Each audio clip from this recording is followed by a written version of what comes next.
నమస్తే. ప్రస్తుతం మనతో పాటు సీనియర్ జర్నలిస్ట్ జగదేవ్ గారు ఉన్నారు. ఆయనతో మాట్లాడదాం. నమస్తే సార్. నమస్తే. సార్, ఎలక్టోరల్ బాండ్స్ సంబంధించి మోడీ ఒక వ్యాఖ్య చేశారు. ఏంటంటే ఎలక్టోరల్ బాండ్స్ తీసుకొచ్చిందే అసలు ఎలాంటి కరప్షన్ జరగద్దు అని చెప్పి, అంటే ట్రాన్స్పరెంట్ గా ఉండాలి, ఇచ్చే మనీ పార్టీకి ఇచ్చే ఫండ్ అని చెప్పేసి ఉంది. సో మీరు దీని గురించి ఏమంటారు? ఎన్డీఏ కూటమిలో బీజేపీ పెద్ద భాగస్వామ్యం. బీజేపీ దట్టు వ్యూహాలు, వాళ్ళ ఎత్తుకు పై ఎత్తులు చాలా చక్కగాను ఉంటాయి, విచిత్రంగాను ఉంటాయి. అవును కదా, ఇలా కూడా ఎందుకు ఆలోచించకూడదు అన్నట్టు అనిపిస్తూ ఉంటుంది.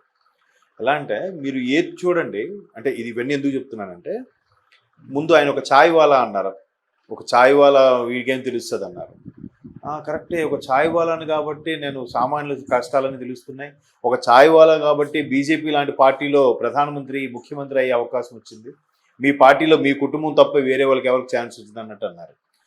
సో మొన్న ఇంకో ఆయన శరద్ పవార్ ఎవరో అన్నారు, ఎట్లా మీకు అసలు పెళ్ళమా పిల్లలా ఏమీ బాధ్యత తెలియనివాడికి ఏం తెలుస్తుంది ప్రభుత్వం ప్రజల్ని పరిపాలించడం అంటే, నాకు కుటుంబం లేదు, భారతదేశమే నా కుటుంబం కాబట్టి కుటుంబం కోసం పనిచేస్తారు అంటే ఏది వేసినా వాళ్ళకు అనుకూలంగా మార్చుకుంటున్నారు.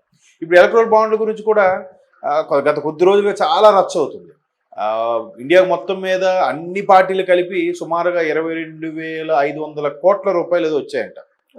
సో అందులో అత్యధిక భాగస్వామ్యము మళ్ళీ బీజేపీకే ఉంది. 6,800 కోట్లు ఎన్నో వచ్చాయంట కేవలం బీజేపీ వాళ్ళకి. సో ఇప్పుడు దాని మీద దుమారం రేగుతుంది. నిన్నటిన రేవంత్ రెడ్డి గారు కూడా అదే మాట్లాడారు. ఎలక్ట్రల్ బాండ్ రూపంలో బీజేపీకి ఎక్కువ వచ్చాయి, బట్ కేజ్రీవాల్ గారిని అరెస్ట్ చేశారు ఇదేదో మనీ లాండరింగ్ వ్యవహారంలో అని చెప్పి, మనీ హవాలాని గోవాకును పంజాబ్కి ఎన్నికలకు సంబంధించి తరలించాడని అరెస్ట్ చేశారు. మరి ఇది బాండ్ల రూపంలో వస్తే బీజేపీకి తప్పు లేదా? అట్లా కాంట్రాక్టర్లు ఎవరైనా ఇస్తే తప్ప, అంటే బ్లాక్ మనీగా తీసుకుంటే తప్పు, వైట్ మనీగా తీసుకుంటే తప్పు లేదా అన్నట్టుగా రేవంత్ రెడ్డి గారు కూడా ఖండించారు. అంటే ఓవరాల్గా అన్నీ చూస్తే మళ్ళీ మీ మోదీ గారు ప్రెస్ మీట్లో ఒక్కసారి ఎలా బాంబు పేల్చారంటే, ఇట్లా పెట్టడం వల్ల ఏదో మా ప్రభుత్వం చిన్నపాటి ప్రయత్నం చేసింది, ఎలాగొచ్చేవో ఎన్ని వేల కోట్లు లక్షల కోట్లు ఎన్నికలు ఖర్చు అవుతుండేవి, లక్షల కోట్లు వేల కోట్లని కొంతలో కొంతైనా ట్రాన్స్పరెన్సీగా చేయాలని మా ప్రభుత్వం ప్రయత్నించింది. ఆ చిన్నపాటి ప్రభుత్వం ఎన్నికల బాండ్లు మాకు అసలు గతంలో ఎటువంటి ఫండ్స్ ఉండేవి కాదు, వచ్చేవి కాదు. దీనివల్ల పార్టీ కొంత మనుగడ ఇదయింది.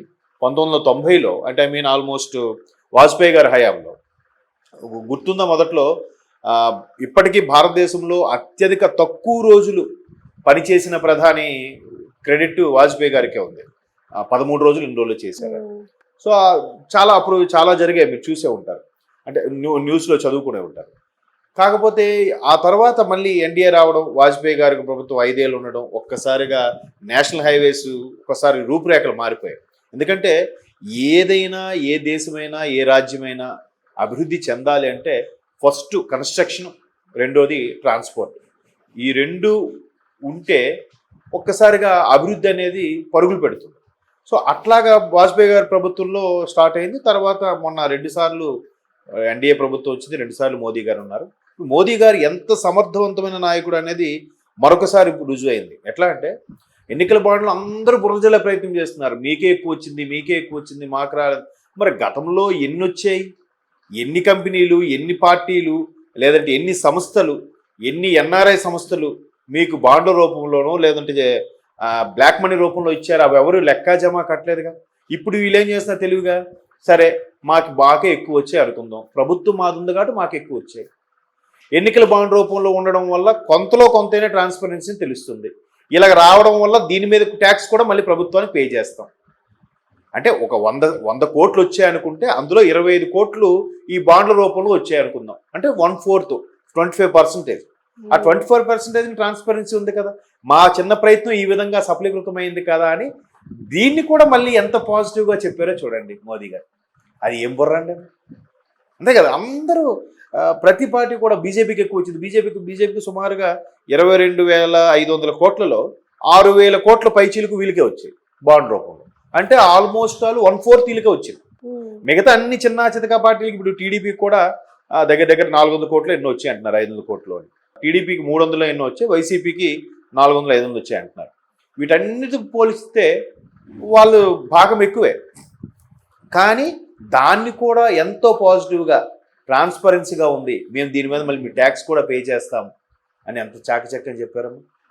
అంటే అదే రాజకీయం అంటే, అదే వ్యూహాలు పన్నడం అంటే. అది లౌక్యం చూడండి, ఎంత లౌక్యంగా మాట్లాడారు. వీరందరూ బీజేపీ మీద బురద జల్లుతున్నారు, ఎన్నికల బాండ్లు వచ్చాయి, దీన్ని ఒకసారి బాండ్ల రూపంలో ఇస్తే వైట్ మనీ అయిపోతుందా అని ముఖ్యమంత్రి రేవంత్ రెడ్డి గారు లాంటి వ్యక్తులు విమర్శించినా కూడా దాన్ని ఎంతో చాకచక్యంగా తిప్పికొట్టడం అనేది ఒక మోదీ గారికి చెల్లిందేమో అనిపిస్తుంది. అంతే కదా, మొన్నటికి మొన్న అరే దీనికి పెళ్ళి లేదు, పెటాకులు లేవు, బ్యాచిలరు, ఈయనేం పరిపాలిస్తాడు అంటే నా కుటుంబం లేదు, భారతదేశమే నా కుటుంబం అని చెప్పాడు, వసుదైక కుటుంబం అని చెప్పాడు. అయిపోయి ఒక్క బాల్కి 6. ఎట్లా ఉంటుంది చెప్పండి అసలు. ఎందుకంటే గతంలో చిన్నప్పుడు చదువుకున్న వాళ్ళం, అబ్రహం లింకన్ గారు ఇలాగే ప్రెసిడెంట్ అయినప్పుడు, అంటే అఫ్కోర్స్ చాలాసార్లు విఫలమయ్యాడు ఆయన, ఆఖరికి 60 ఏళ్ళ తర్వాత ప్రెసిడెంట్ అయ్యాడు అనుకోండి.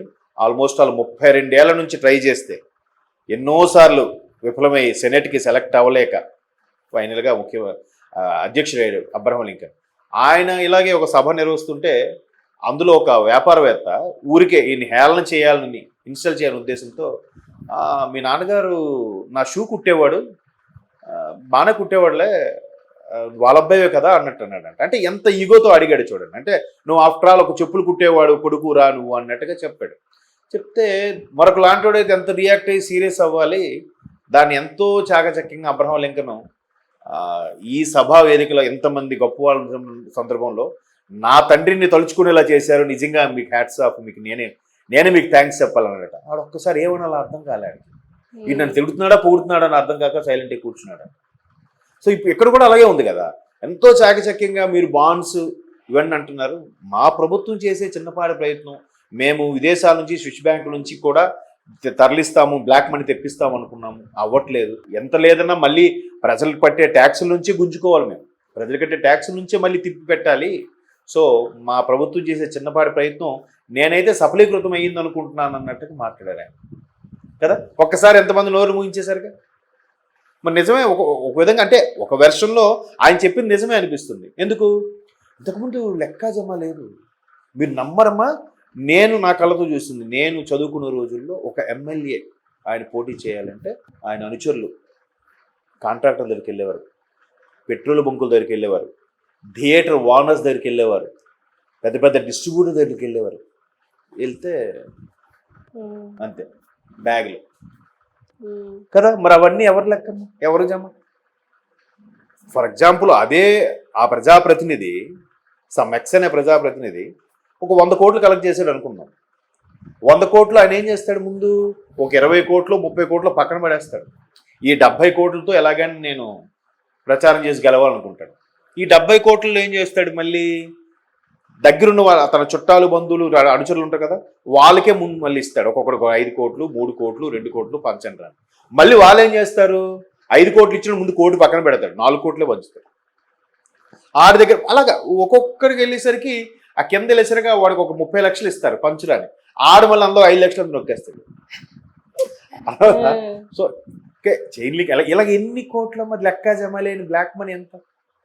ఒక విధంగా ఒక వెర్షన్లో అది కరెక్టే కదా. సో మేబీ అదే కరెక్ట్ అని కూడా అనట్లేదు, ఆయన కూడా అదే చెప్పాడు మళ్ళీ తెలివిగా.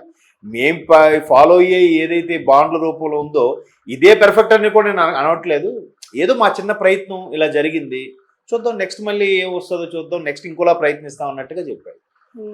చాలా చాకచక్యంగా. అంతే, హ్యాట్స్ ఆఫ్ ఆ బ్రెయిన్కి, ఆ వ్యూహాలకి, ఆ తిప్పి కొట్టే మాట తీరుకి. Okay sir, thank you.